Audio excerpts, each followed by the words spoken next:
noneho ngo nibure ugere ku rwego rwa. Kandi ikindi kintu abantu bataramenya buriya iyo umuntu ari umunyamakuru cyangwa se umuvuga donc public figure, yego, most people bamwigiraho. ubundi umwigiraho iyo ukoze mistake rero barate umunyamakuru akwiye kwirinda kuba umucamanza, yego, uri kumva, akwiye kwirinda kuba we kuri mikoro wowe ubereyeho abandi, yego, ntabwo ngewe ndiho ku bwanjye, niyo mpamvu utari umucamanza, uri kumva, ariko iyo kuvuga ngo ngewe wabyishe, sibyo? Icyo ni ikintu. Ikindi cya kabiri, dufite abana bari mu isi y'ubunebwe badafata umwanya wo gucukumbura ngo bajye gukora inkuru ziri dipo, nukuza bagafata chat GPT agahita akora documentaire isigaye imwemera ngo ni umuntu wa danger, uri kumva, sibyo? kandi ari ibintu byo kubeshya. Kabiri, ari igihe dusaba abantu ntibatwumve, sibyo? Nk'uko hagenda habaho amatorero agiye atandukanye, sibyo? ingando zigiye zitandukanye, ibyiciro by'intuza, ni ukuri ikintu cyitwa itangazamakuru uhakwiye abantu nibareka kuryiga, wenda bajye kwicara ngo bige imyaka yo kwiga iyo tangazamakuru, ariko habeho nuza amahugurwa, babahugura ati umunyamakuru etike yitwara izo kata rero zihishe inyuma zose nizo zibyara ibi muri kureba. Nakubwiye ngo si nibiri no muri football gusa, yego, no mu buzima busanzwe.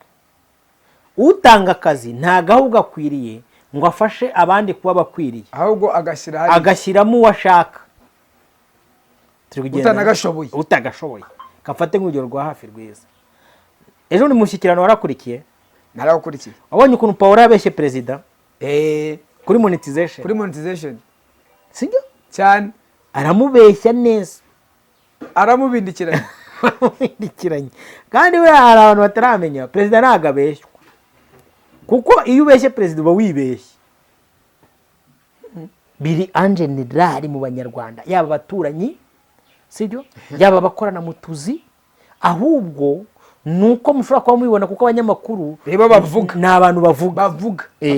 Hari abumva rero nibavuge bagakoresha umutima n'ubwenge. Kandi biriya bintu namaze kubona ikibikwiye ko bifite imbaraga, Robert, nuko ubibona muri commentaire ubona hacitsemo ibipande bibiri. Umunsi batora Scovia muri RMC, hari undi mugabo bari bahanganye. Reka ngusubize wowe ubana natwe umunsi kundi gwifurize umugisha w'Imana, ngwifurize amahoro atuba kuri Nyagasani umwami Imana rero ikugire neza kandi Uwiteka Imana guhire. Uyu munsi wa none turi kumwe na Robert umugaragu w'Imana, kandi uyu munsi wa none ngwifurize ngo kora subscribe kuri iyi channel yitwa Prince Robert ndetse na Humura Program TV. Subscribe kugira ngo byose bigende neza cyane. Tujye kuganira ikiganiro gikomeye uyu munsi, gusa mbere kugira ngo mbahe topic yacu tujye kuvugana. Robert, umeze neza? Akusho nako bibona ko komeze neza koko, tujye tuvugisha ukuri. Agapasi iyo meze neza yaba mu buryo bw'umubiri cyangwa mu mwuka genda bivuga. Iyo ntameze neza mu mubiri ndavuga ati ntago meze neza, no mu mwuka bura ntameze neza babivuga, ndabibabwira. Uri bitwaye ko arwo niyo ndi gukora ikiganiro nkumva abantu bankurikira barabizi, ni nkubwira ngo iki kiganiro ndumva nuzuye basta ubuze ubwenge, uri umunyamwuka wakicara kuko umwuka yaraba yamishuriyemo ibintu byinshi bidasanzwe. Hanyuma abantu reka banze bakoreye muri description y'ikiganiro cyacu, barebemo hano hasi bahita bakanda kuri joining iyo group WhatsApp yo gusura abarwayi kwa muganga. Kandi ni umurimo mwiza. Abantu baravuze ngo babuze imirimo, ariko biri hari ijambo bivuga Roba yaravuze ngo nari ndwaye. Ninde wari urwaye? Nari ndwaye ni Mwansura.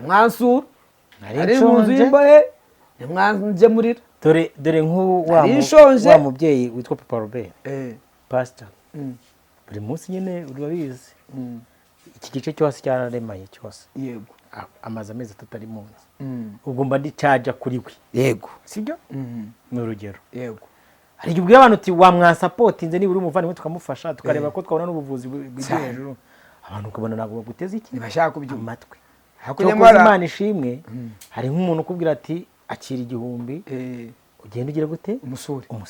Uwo urumva ko abakoze umurimo w'Imana.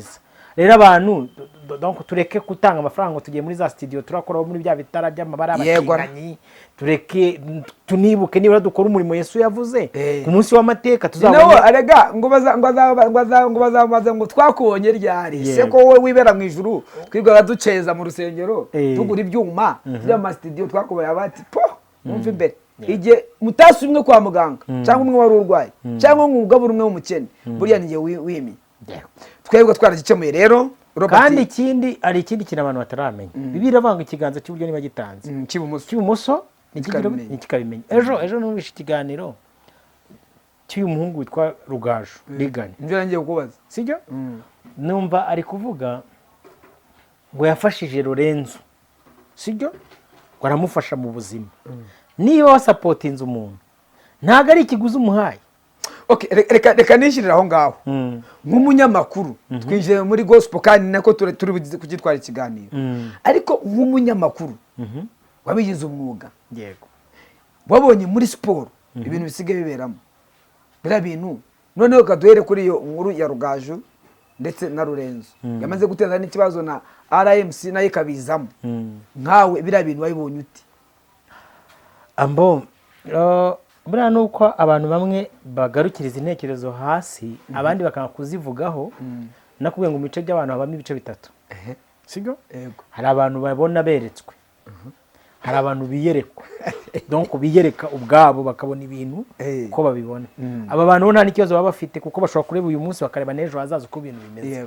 Hari n'abantu rero niyo wabereka ukabereka uvuga ati muri kubira kuvuga ati nyamatwe turi imunyi, nabyo tubona nabyo dushaka kugira gute kumenya, sibyo? Ibyo byiciro by'abantu rero nta nubwo uzanabikura muri societe, nibishoboka, sibyo? Mbo kabiri, buriya ikintu kizakubwira abanyabwenge baganira ibitekerezo, kuko ibitekerezo n'imishinga ni agaciro ka ba nyirabyo. Noneho abantu bari muri katikati bavuga ibitekerezo by'abandi bavuze, yego, sibyo? Donc niyo mpamvu birwa bavuga ati kanaka yakoze iki, kanaka yakoze iki, kanaka yakoze iki, nibashaka guharanira gukora ikintu cyabo, yego.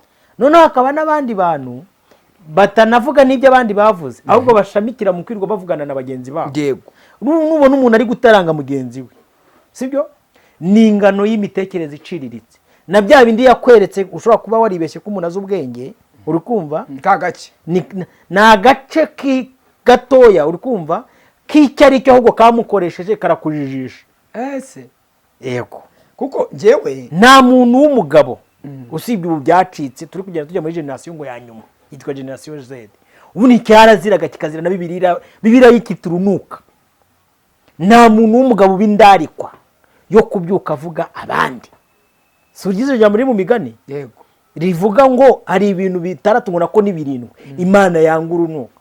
Umuntu ugira umutima w'iki w'ubwibone, nubona umuntu afite umutima w'ubwibone nashaka kubwira ngo senga yirimbe, uwo muntu mu mutima ukabona afitemo ikintu bita ubwibone, ko mbona cyo kintu gisigaye gikaze muri iyi minsi. Ubwo nanze kuvuga mu bundi buryo, reka mvuga ubwibone nk'uko biri bivuga, sibyo? Yego. Ukabona umuntu afite ikintu bita ibinyoma, ukabona umuntu afite ikintu bita kugambanirana, sibyo? Yego. Ukabona umuntu ni indarikwa ivukira donc kuvuga gushyiraho umuntu icyasha cyo Bibiliya ivuga ngo amaraso atariho urubanza, gushyiraho icyasha amaraso atariho iki urubanza. Rero ibi bintu mubona muri siporo si honyine biri angenerali mu banyarwanda, yaba abaturanyi, sibyo, yaba abakorana mu tuzi, ahubwo nuko mushobora kuba mubibona kuko abanyamakuru reba bavuga, ni abantu bavuga bakajya kuri, hari abumva rero nibavuge bagakoresha umutima n'ubwenge. Kandi biriya bintu namaze kubona ikibikwereka ko bifite imbaraga Robert, yego, nuko ubibona muri commentaire, ubona cyitsemo ibipande bibiri. Umunsi batora Scovia muri RMC, hari undi mugabo bari bahanganye, bavuga ati ko tubona ati Scovia nabayobore, sijyo? Ariko abyuka mu gitondo supermanager ati hari ukuntu nkuzi, yego, umuzi ute kandi bamwe ngo nabayobore, sibyo? Ni urugero nyine nandi ugomba ndi kugenda step by step. Step. Rero ngiye nk'umunyamakuru zira nkuru mba nazibonye, sibyo? ubwashize nakoze ikiganiro ndavuga ngo mugende murebe umuntu upanga lisite ya Bruce Melody. Uyipanga? Igihe hari hariho saga y'uwitwa The Ben yego na Bruce Melody. Murebe uyipanga. Umuntu upanga nuza. Upanga playlist ya Bruce Melody ni upanga niya Mbonyi. Yari Rugaju rigana. Ni ubikora? Yego. Sinzi niba uri kunyumva neza. Ndakumva. Sibyo? Uribuka ikiganiro twakoranye buriya njye ngunda kubwira abantu ngo niba ushaka kunkurikira neza ngiye ibiganiro nkora ni nka ya episode bigusaba ko kugira ngo uva kuri kimwe kucyanyuma ugere ku kindi. Uribuka ikiganiro twakoranye nakubwira ngo hari ibintu 19 Paulo yavuze cyane bizaranga iminsi y'imperuka, ati ndashaka noneho kuzagukorera ibindi bintu uri kumva noneho Paulo atavuze Yesu yavuze muzabona mu minsi y'imperuka n'ibisigaye. Ejo nakozeho kimwe mvuga ku rusengero rwa gatatu rw'iki rw'Yerusalemu zikora mu ntuza muki muri document. Nagenda mbyubaka nk'uko umuka bimaye kugira ngo ba bantu bafite amatwi yo kumva batumvira ari uko babumviye. Hari umuntu wumva akumvirana, hari n'umuntu wumva akumvira, hari n'umuntu wanga kumva akiziba icyo bita amatwi. Sasa rero nabonye zisaga z'abana b'abahungu, sibyo? Mu gitondo babyuka bakaza kutubwira ngo ndi umukristo. Ndi umukristo. Ntabwo waba umusirikare mu bya Kristo ngo ubu kinejeje wagwaye ubusirikare mu by'ubuzima, uri kumva? Kuko kugira ngo utwarwe na Kristo ni ukureka gutwarwa na Satani. Yego. Ntabwo wakonja ngo mu gitondo unabire bakazuya ntubaye akazuyazi ntunabire nashyushye ngo ubire tumenye kubiza kandi webwa barafu cyangwa subiri ibintu bibiri ikimani nicyo Yesu nawe wiba katikati oya wiza akazuyazi ngo ugende gutya umukanye beshe ngo fara. Sasa rero ikintu nabwira abantu badukurikiye abanyarwanda bose badukurikiye nkuko nyakunda kubabwira, uri kumva? Ndakumva Robert. Dukwiye kurenga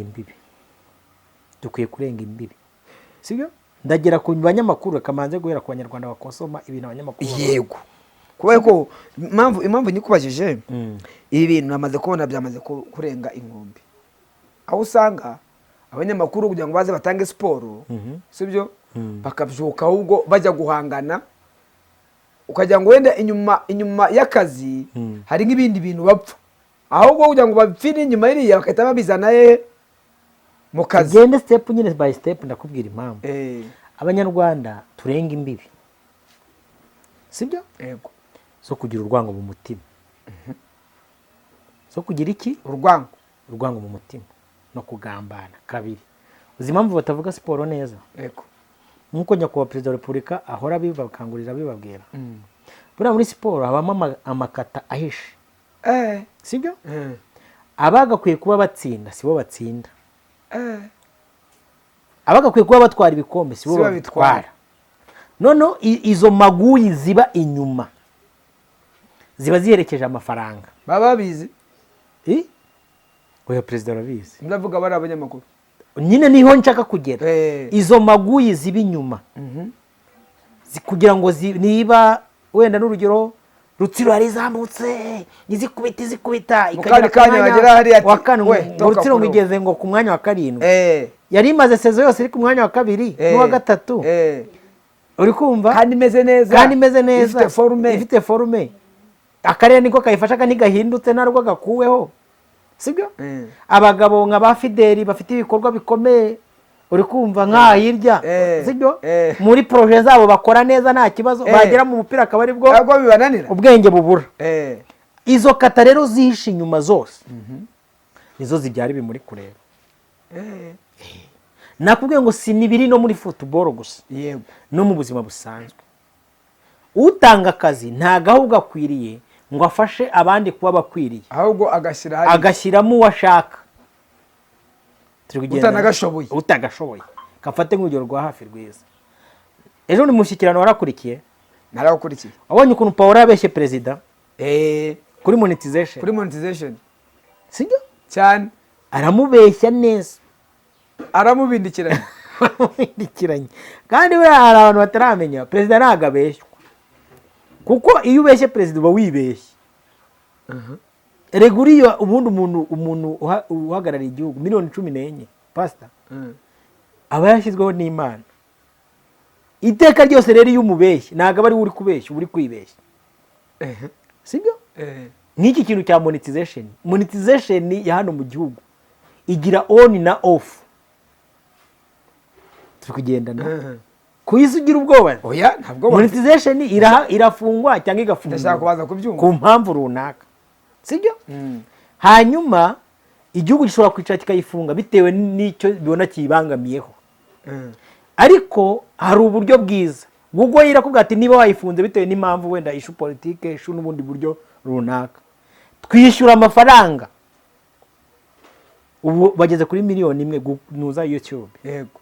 Sibyo? Yego. Twishyura amafaranga ya adi miliyoni 1 y'idolari. Yego. Ku mwaka. Noneho aba content creators bawe bajye bagira gute? Bayikonsome. Aboya bazajya babona amafaranga bisanzwe nkuko n'ibindi bihugu biri premium. Sibyo? Yego. Bibona. Yego. N'urugero. Pawera nabwira abanyarwanda bavuga ati rero twebwe bitewe n'impamvu runaka n'abandi bantu bashinzwe iki ibyo bintu. Bitewe n'impamvu runaka kuko turi kubona hari abantu bifashishije AdSense, sibyo? Bakaba wenda bateza issue runaka kelkonke.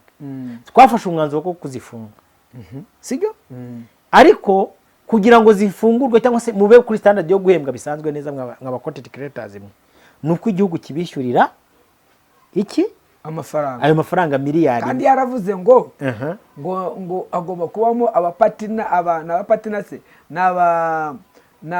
n'abamamaza abafite amafaranga. Icyo gihe rero nyine urumva nese ubundi katurebe barabuze kandi amafaranga n'ubundi buri rega n'ubundi bayifunguye. Sinzi niba iyo ukoresha VPN ubizi, sibyo? VPN ndabizi. Ntabwo na mbere kuko ibintu bya monetization bifunzwe ejo bundi biza 2020, sibyo? Before n'ubundi adi twabonaga ni za Coca-Cola n'izindi, sibyo? Cyane ntabwo n'ubundi aba bantu z'abasikoro n'abandi bakire bari barimo nabaza MTN. Ariko subundi katurebe reka turebe noneho ubundi ibi bintu bafashe MTN bagafata za Beka bagafata za Equity bagafata uruganda rwa Skol bagafata uruganda rwa Bralirwa bagafata Simerwa bagafata aya makampani yose, ayo mafaranga ntabwo baboneka. Oya inganda 10 urukumva inganda 10 zonyine ku bihumbi 100 by'idolari birahagije, ntibyahita biboneka. Hanyuma kandi aya mafaranga ya monetization nubwo bashyiraho umusoro wa 1%, amafaranga ubundi Rwanda ntirwabona amafaranga. Okay, katwigarukire ngene ndi kukubwira, sibyo? Bivuze iki cyase bisobanuye iki? Twebwe ikintu abantu bakwiye kwicara bakamenya, buri muntu wese namenye responsibility ze. Yego. Sigwa turi gutanga urugero rwa ba Lorenzo kuko aribo bari kuri on trend. Yego. Ubundi umuntu ukora mu gitangazamakuru cya leta, sibyo? Agomba kuba ari professionnel. Yes. Yakabayazi ari machuwa. Buriya hari ibintu abantu bataramenya kugira ngo ubundi ube umunyamakuru wa nyawe. Pastor. Yego. Abenshi. Buriya ntabwo umunyamakuru amuba uko ari kwiga. Ahubwo donc ntabwo umunyamakuru uko asoje kwiga. Oya. Ahubwo umunyamakuru yiga kugira ngo agena anoze iki before. Yes. None ahubwo usoje kwiga ubundi si kwiga ubunyamakuru, ahubwo nukunoza. Usanzwe uri we ahubwo ugiye kunoza. Yes. Ubundi kubwiriza abantu bajya kwiga ngo kubwiriza, si ugiye kwiga kubwiriza, usanzwe uzi ubwiriza ahubwo ugiye kunoza. Yes. Sibyo? Noneho buriya abantu benshi batazi n'amabanga nyabamenere. Abo banyamakuru benshi mubona ku maradiyo n'amateleviziyo zigiye kwaje YouTube zikabasova. Abenshi abari aba volunteers. Umuntu volunteers gute? Ni kwa kundi waka internship cyangwa se nuza kwimenyereza umwuga. Yego. Noneho wajyayo kwera ku ishuri bagutumye amanota wakora, umukoresha akavuga ati yakoze neza. Sibyo? Muri stage. Bakaba atari kushobora noneho kuba uri volontaire wenda tukajya tugwa gatike gake. Sibyo gake. None numara kuba umusiniya tuzaguha radio. Ngiye kubwira abayobozi baduyobora. Uyu munsi dufite kaminuza 5. Sibyo? Zigisha itangazamakuru. Yego. Hari UNL, Université Nationale sibyo Eh. hakaba Kabgayi hakaba iriya yahoze ari Mount Kenya Yego. University nayo irigisha itangazamakuru. hakaba East Africa indi niyera je pense ko ari eshanu niba atarenga. Izi kaminuza nibura ku mwaka zisohora abanyamakuru ubwo niba ari eshanu tubare 100 Yego. basoza basoza. buri kaminuza ni abanyamakuru 500 ariko pe ikintu ngiye kuvuga kandi abantu banyumve neza ba banyamakuru b'umwuga bari professionnel naba hari ku isoko ry'umurimo. Wakumva ntiyakumva nabi. Tukore sentence twanarize ikintu cyerekana ko abantu ku isoko ry'umurimo badahari ni igihe social influencer yaba kuri social media n'iki byose. Yego. Nk'ubu nko kuri YouTube pastor kumbwiye ngo wanyumva nabi ma nk'urugero kuri YouTube abantu bakora itangazamakuru riri pro kuri social media ya YouTube hano mu Rwanda ni bande bangaye? Oya ni bakeyi. Urugero ukuyemo Sabe utajya kwijanika muri ari amatiku unayabona akamenya uko akoresha amatike journalistique sibyo nagaruko yacenga igitangazamakuru igira icyo bita ethique. Yego. Iyo abantu bari gukora journalism ziri yellow bayita yellow journalism ngizi zabarugaju n'abandi. Yego. Ntabwo birari itangazamakuru kuko buri itangazamakuru secteur ya 4. Yego. Iyo ititondewe rero ishobora kwangiza cyangwa se ikubaka. Buri itangazamakuru nicyo rimara ni persuade, educate uri kumva sibyo entertain, inform. Yego. Niwo mumaro waryo. Yego. Igihe rero umuntu atari ku informing abantu igihe umuntu atari ku entertaining abantu igihe umuntu atari ku editing ariko urumva baranabeditinga kuko umuturage ajya ati Radio Rwanda yabivuze umunyamakuru wa Radio Rwanda yabivuze. Ariko ikindi cya kabiri buri umunyamakuru uri pro agira umunyamakuru ataba nkawe akariko kagira umunyamakuru yigiraho. Yego. Niba warabanye na Marcel Rutagarama sibyo? Yego. Ukabona abayitwa ba Jean-Jacques Mazuru sibyo? Bakoraga sport n'abandi nabayive bucyane. Yego.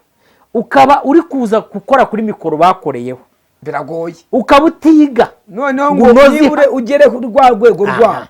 Kandi ikindi kintu abantu bataramenya buriya iyo umuntu ari umunyamakuru cyangwa se umuvuga donc public figure. Yego.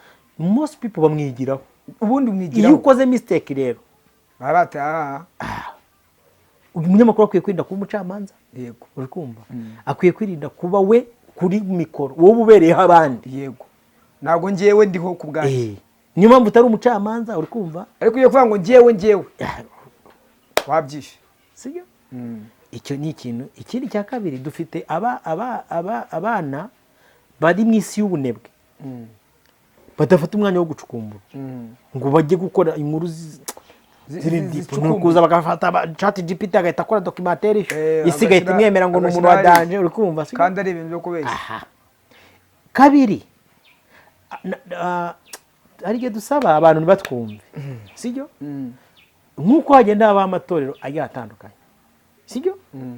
Ingando zigiye zitandukanye ibyiciro by'intuza nukuri ikintu cyitwa itangazamakuru umwuga uhakwiye abantu nibareka kuryiga wenda bajye kwicara ngo bige imyaka yo kwiga iyo tangazamakuru ariko habeho nuza amahugurwa babahugura umunyamakuru ethique yitwara umunyamakuru akora gutya kuri tere umunyamakuru abigenza gutya sibyo? Kuko nihatangira kubaho hano inda hagasumba tureke n'ibyabarugaju n'ibindi bizaza hari n'igihe bazarenga n'imirongo itukura babashiremo.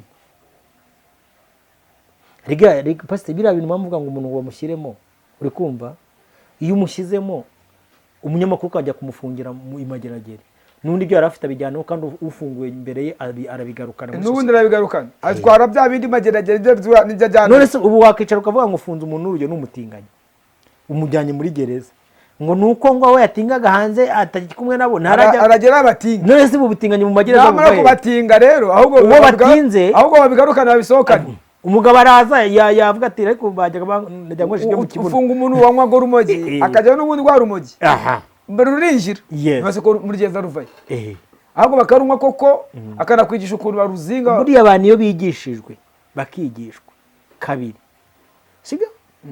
Niba uri umunyamakuru ukabukora igitangazamakuru turi kumwe yego cy'igihugu bro uri nk'umusirikare uri nk'umupolisi uri nk'umuganga uri nk'umuganga you have responsibility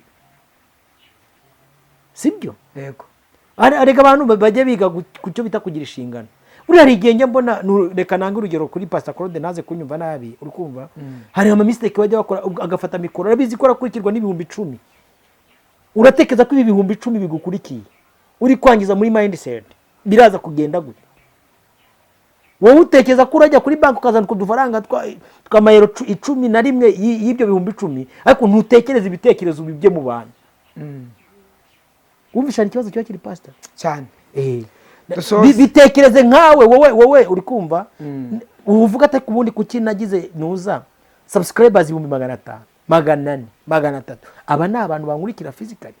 None se ko tubabwira ngo tuzaje gusura abarwayi, umuntu akohereza ibyo bihumbi 10 mutaranamenyana. Yego. Niba ashobora gufata amafaranga yakoreye yavunike kuko amafaranga akayaguhereza, umva ko ibyo umubwira byo atabyumva. Arabyumva. Abantu rero ahubwo byo kumukonsomesha ni ibiki biza kumwunguza. Reka dusoze. Ndabashimiye cyane. Yego. Imana iguhe umugisha. Ibiganiro byacu cyo nakagaruka. Shalom.